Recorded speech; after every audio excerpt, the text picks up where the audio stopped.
Hello everybody, welcome back to another video. I'm hoping you guys are having a fantastic day. So today's upload is going to be a video about a rather unique and not often occurring, especially in the past several years, or a year or two, pattern. And this pattern is basically, I'm going to describe in this video, so stay tuned, and we'll be talking about that. Also, a little bit of the long-range discussion, and see just what's to come in the future.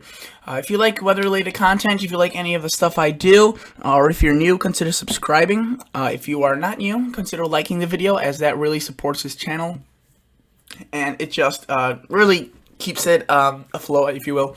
So thank you for doing that. Let's start looking at the GFS model, and I want to show you, this is a precipitation. I want to first, actually, yeah, let's look at the precipitation. So, if you recall, if you live across the Midwest, the East, really, it's been,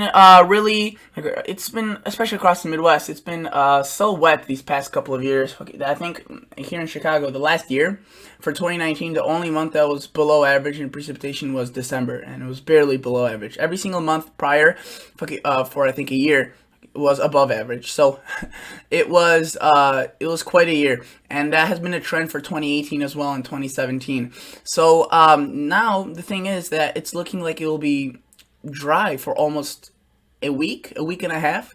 So yeah, that doesn't sound too untypical, but I've just, as I was observing this weather pattern, and I looked at my National Weather Service forecast, I'll show you this actually right now. I went in Chicago, and I know this is occurring across much of the Midwest. This isn't just for the Chicago area, but I went to the Chicago area, and clicked on where I live, and notice, look, sunny, mostly sunny, and it continues into Wednesday, Thursday, and into Friday. There's a slight mention right here of showers and thunderstorms, but notice also the cool temperatures. That's also another thing about this pattern, but really just absolutely precipitation void, this long-range outlook. So that doesn't happen here often. I mean, when I first looked at this yesterday, I thought I was looking at like Phoenix, Arizona, because if you look at like Phoenix, it's typically like that, or like in Arizona, it's always the case. Let's just look at Phoenix. The forecast, you can see, is always sunny, clear, and it stays that way for a while. It rarely does there rain, since it's a desert climate, but, you know, not in the Midwest. So that was already very alarming, and I just kind of realized that, wow, we usually have rain every 2 to 3 days for the past several years. And now when it's finally been like a week, which is not out of the norm, really. It is a little bit below average, but it's not completely unusual. You know, coming out, after these wet years, it is unusual. It's very unusual, and that's just, it shows us how wet it has been for the past several years across the United States, especially across the Midwest, and just a good portion of the United States. There's few areas that are below average, like right now the Gulf Coast, but again, they will get some rain in the future. Notice this is around next week. Notice the only areas that get even noticeable rain is across North Carolina, South Carolina, and into Florida. So extreme parts of the southeast by the coast get up to 4 inches, so that's quite a bit. Then into parts of the northwest and northern plains, maybe up to half an inch. Okay, you can see maybe up to an inch, and over a week's time, that's not really out of the usual, out of the unusual. And then towards the end of the forecasting period, as we go further and further, it starts getting wetter, and that's probably a good thing. And I guess that just shows that, it's coming back to a wet pattern. But for this short range to medium range forecast, you can see there's just going to be absolutely almost no precip for a week or two for a good portion of the United States. And I also want to show you the cool temperatures that will be occurring during this pattern. Look at this. Parts of Minnesota, Arrowhead into Wisconsin, and the UP Peninsula, seeing frost advisories. Now, these aren't freeze warnings, but so this doesn't necessarily mean that it will be below 32, but it could get, cold enough to nip some of the more tender plants. You have like tomatoes up here, which are already tough to grow in the first place, but with a season like we've had this year, they're just near to impossible. Let's go to like Marquette, Michigan. Actually, let's go further inland where the lake won't really affect it. You can see 32 degrees. That would absolutely fry your tomatoes. Okay, and I know that I don't really know that climate. I mean, I do. I know how cold it gets, but I've never grown up stuff up there, so I don't know when people usually put out their either warm weather crops. I would assume that by mid-June they're mostly out, and you can see a frost right now. Yeah, that's out of the usual. Let's look at the frost advisory, and let's see. You can see lows will fall as low as 29, and they're not really saying anything about records here. I'm assuming that this isn't completely, record breaking, but it's probably, you don't see this every year, I'm pretty sure, as I would have remembered in years past. If you were to look at the other locations, like say even Milwaukee, Wisconsin, it's just going to be very, very cool. And you can see 61, 66. That's way below our average across the United States. So let's go back to the surface and precipitation, and let's just show you how this all plays out. Now, this is a new model run. You can see it's still progressing. It's not fully out, but as soon as I reach 252, I'll jump back to the previous model run and show you show you the rest. Okay, as I can't show you all of this as it hasn't come out yet. Notice we see these fine lines of high pressure. Okay, this basically shows us cool temperatures across the northeastern United States. Okay, and it's not really just the northeast. Okay, it's more of the Wisconsin, Michigan, UP, Michigan, Indiana, Ohio. They're kind of like the eastern Midwest as well. This, stays stubborn. As you can see, there's still a cool spot right here across next week. But there is a big storm that comes in right here, and it kind of brings in quite a bit of heat in front of it. That breaks the pattern. You can see that there's quite a warm air out ahead of it.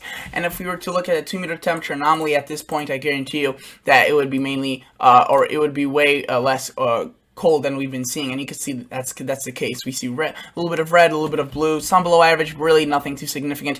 And as we get further and further on, we could get maybe another cool down, but it looks as if from around mid next week, the cold air should start dwindling. You can see this thing hangs around for a while across the eastern United States. Before that storm kind of brings in that warmer air from the south.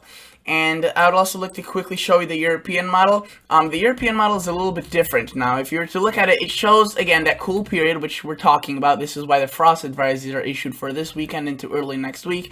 We get a brief warm-up out ahead of that big system to the north, but with that system being pretty large, it also taps quite a bit of cold air behind it, and you can see that possibly another large cool-off next weekend. So not this weekend, but next weekend. So whether or not this will happen, it's tough to say. The Climate Prediction Center is showing signs of this. As you can see, they're showing a little bit of cooler air across the northern central United States. Generally, though, it's warm, and it's not, the confidence isn't high. The highest confidence is across the northeast and northwest, though the central part of the country may be above average, probably closer to neutral, so around average.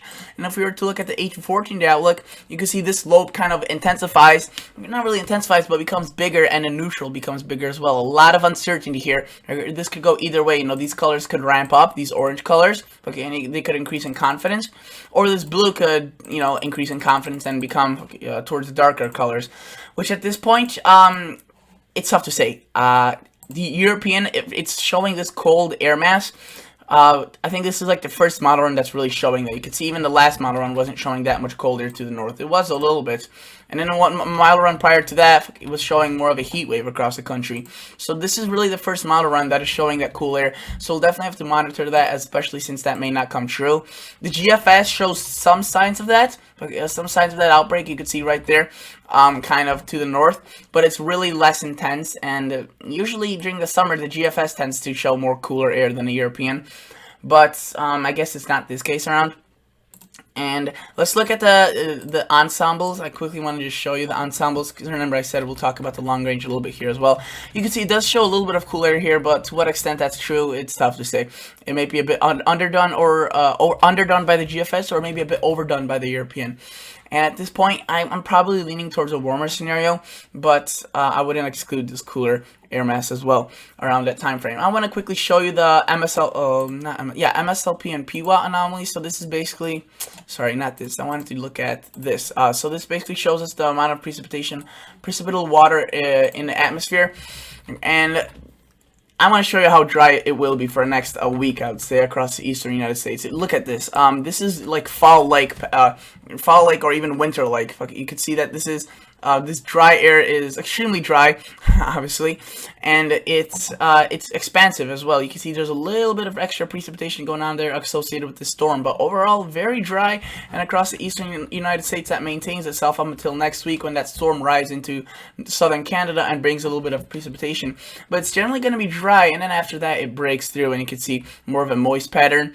Or a wetter pattern, but you can see that this really is a dry pattern, and I can show you the relative humidities as they will be down as well. And I do want to mention that this is the ensemble, so this isn't, an extreme version of what I'm showing you. This is a average of what the models are showing. So this is a very good gauge of what's to come. And if we were to look at I don't think this has a relative humidity. It doesn't. So we'll just have to jump back to the GFS, which is really on the same page as you can see with the ensembles. It does a very good job agreeing with them. I wanted to show you the relative humidity. You can see it's just dry. So the humidity levels are low, and that usually associated with being a good thing. High humidity and high heat during the summer is probably the worst. Maybe for some, if you live in the north, if you're deprived of that, then a couple of days of that may be fine, but usually that gets a little bit tiring, and you can see that the low humidities are dominating up until mid next week, and then kind of that storm breaks it apart. We can get influxes of warmer, cooler, kind of an in-between pattern.